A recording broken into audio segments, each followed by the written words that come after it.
This welcome to today's little conversation on creating your ultimate life. As you know, my goal this year is to help you. You and 250 million people. What do I care about that? I sat and thought about that last night and this morning. And I thought, part of me, the part maybe that doesn't like doing work, although I don't think of it that way. But anyway, something in me said, oh, do I really have to do this? And the answer is, of course not. You don't have to do anything. You can sit and do nothing. Well, that doesn't last very long. It's not very satisfying, right? Okay, you can binge watch every television program that there ever was. And the only reason television programs, movies are interesting to us is because they reach in and touch some evocative emotion, or sometimes they're an escape. Escape. What do we need to escape from? Well, idea of escape means you're somewhere you don't want to be, some painful reality you don't like. Oh, it sucks. And so you want to escape. I used to do that with drugs. A lot of people do that with substances, with movies, with shopping, with gambling, with, whatever. So what are we doing? Well, you do get to do what you want. And that's the thing. So many people live in the idea, I don't have choice. I don't get to do what I want. That's not true. At this moment, you're doing exactly what you want. Weighing all things. I need to pay rent, so I got to go to work.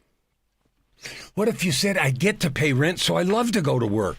It's not just semantics. It's a wild and complete change. I got an email this morning from a friend who's a coach also, and he works with high performers like I do. Athletes. He's done a lot of work with athletes, but also with executives. And the focus, he said, a lot of time is spent focusing on turning on your game face. Now, a game face is a sports term that means, boom, you're all in, you're focused, you're here, 100%.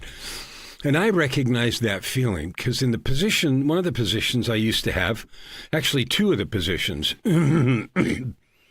most high pressure, I got paid a lot, but most high pressure, where there were a lot of people with competing views and a lot of negativity, and not trusting of other parties and stuff, because there was a lot of money at stake, billions and billions of dollars in some cases.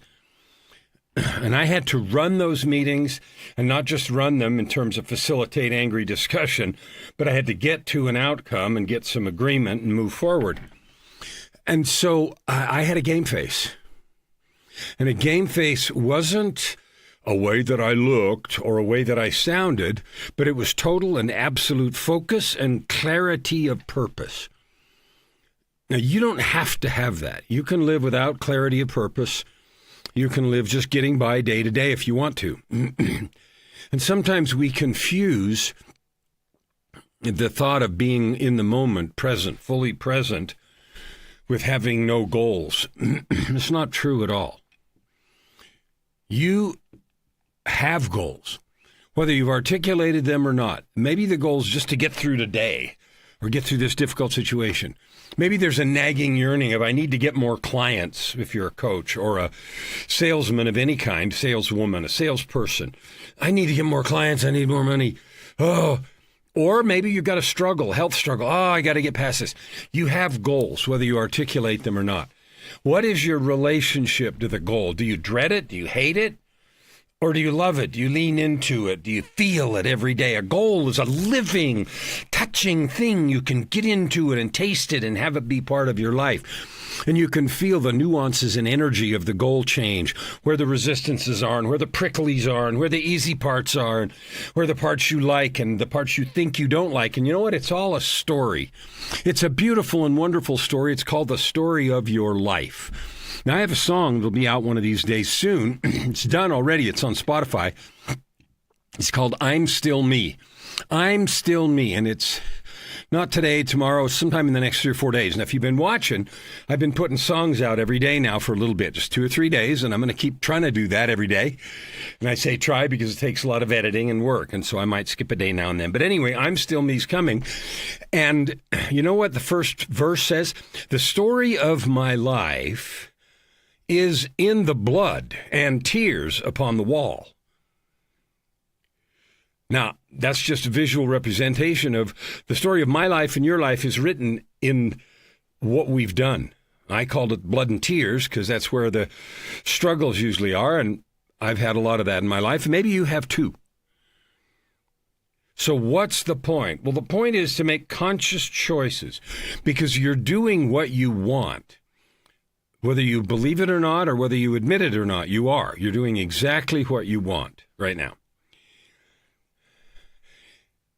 And if you disagree with that, or if you get upset when I say that, then do something different. Like you are doing what you want. It may or may not be producing an outcome you imagined, but that's like me wanting to be able to do 100 push-ups and I don't get on the floor and do push-ups. I don't practice. Or me being able to play the piano better or perform or sing or create videos or write books or whatever, and I don't do it. So I want it, but I don't do it. Well, then I don't really want it, because if I wanted it, I'd go do it. Think about being hungry. If you're hungry, you get up and go get something to eat. Why? Because you want to.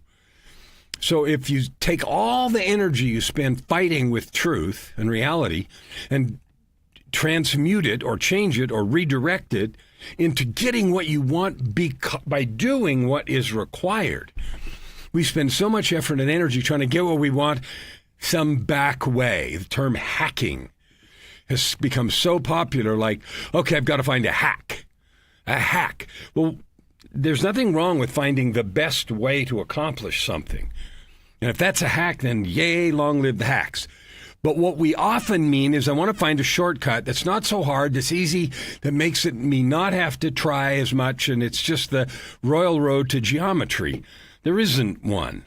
There may be a shorter and better way to get to wherever you're trying to go than you're on the road you're going. Fine, find it. But if you spend all the time looking for hacks, you're never going to get there. If you spend all the time avoiding doing the work required, you're never going to get there. Think of lifting weights. If I want to get to a certain weight and I look for hacks, that's fine. I may be able to find them a little bit way different, way to stand or form or nutrition or something different. That's fine. It may help me. But if all we do, or if most of our time is spent looking for the easy way, forget it. You're never going to get to your goal. Goals take work. Now, yesterday I talked about surrender, and today I put the title of this as peace. And, I've been jumping up and down here for the first half of this talk, and you may think, what the heck? This isn't about peace. Well, it is. It is. And it follows right on surrender. Now, the surrender trail is a phrase that I coined in the book, Walking Without Fear. And I would invite you again to read that book. If fear is bothering you, if worry or fear or embarrassment or holding yourself back, any of those ways of phrasing that, imposter syndrome, if any of those things are wrecking your life or getting in the way of you living happy and free and joyful, then Walking Without Fear is a perfect book for you. So here's the surrender trail. Step one is surrender. We talked at length about that yesterday. And if you didn't see that, go back. I put it up 5 times yesterday, just because I wanted as many people as possible to be able to see it. But here's the key. Surrender isn't giving up. It's not abdicating. It's not quitting. It's not capitulating. It is trusting. Substitute the word trust. I don't mean blindly trust. I'll close my eyes and let go and let God and the universe is going to fix everything. Garbage. Garbage. Surrender means to trust that there is a plan and a path for you, that however thorny and messy it is, there is a way through. Now that's the key. There is a path. However thorny and messy, it is a way through, and that path will give you perhaps the greatest development and growth. Now, if I trust, or if you do every day, that there is a path, there is a divine plan and path, regardless of how thorny it is, I can get through, and that all of that struggle will make me the best person I can be, then I have nothing to worry about. And so what I surrender is my worry, my fear, my nervousness, my second guessing, everything. So I surrender to the truth that I just said, the trust. There is a path. The thorns are, however thorny it is, there's a way through. And the thorny process is going to give me the best person. I know that's true because I've gone through all my own trials and tribulations, as have you. And when people ask me, and they do all the time, what would you change? The answer is nothing. Love it, just like it is. Why? Because it got me here. And I don't know if any other choices would have got me here, but those got me here. I'm happy. I'm delighted. I'm thrilled. I'm excited, ecstatic, dancing every single day. Yeehaw. Even when I get up and I think, oh, I'm tired, my back hurts or my leg hurts. All true, because I've got that leg thing and I've got a cane and I'm limping and some stuff. I don't care. I love it all. Now, when you get through with surrender, it isn't, you never get through with it. It is a state of being. You choose to trust. That is surrender. It is a choice to trust. It doesn't mean any of those other things. The second step on the surrender trail is peace. Now I'm finally getting to today's topic, and we'll spend the last few minutes digging into it. What is peace? Well, a statement in my P-text says, I am peace, because unconditional surrender, unconditional trust, creates calm certainty. And that's why surrender leads to peace. When you choose to trust that there's a divine path and plan, that however thorny it is, there's a way through, and that path will give you your highest development and greatest joy. Like, you can choose to believe that anytime you want, right?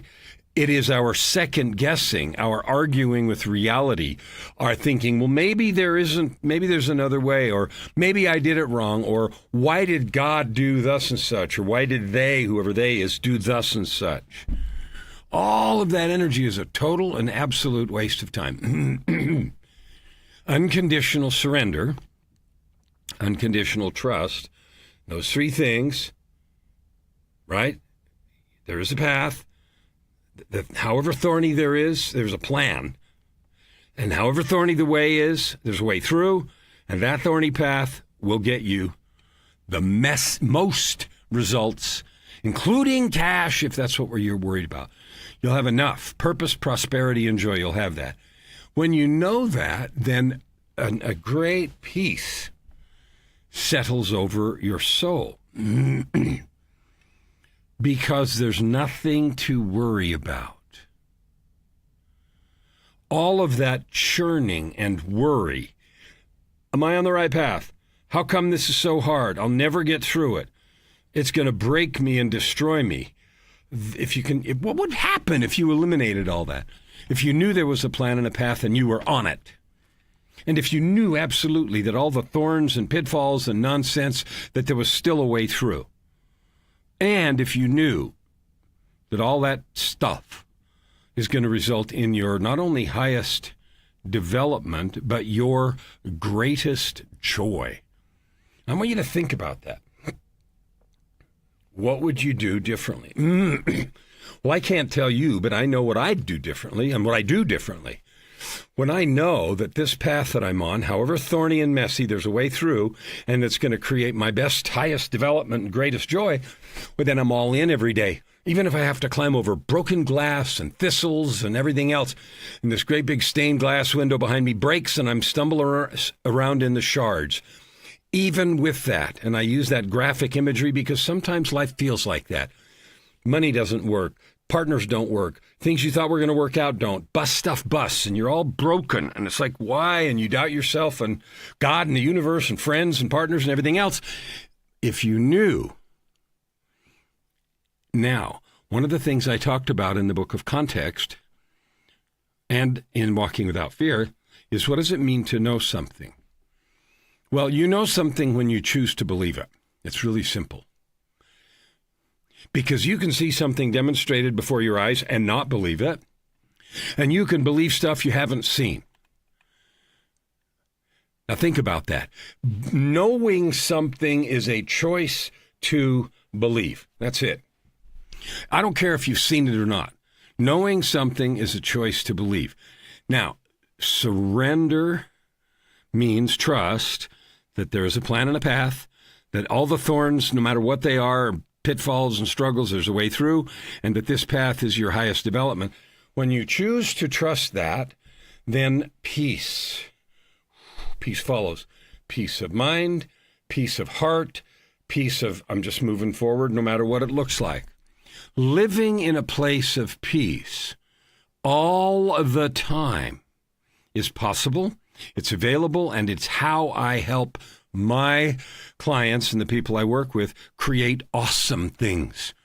Purpose, prosperity, joy, impact, cash, whatever word you want comes from being in that place. I'll see you tomorrow.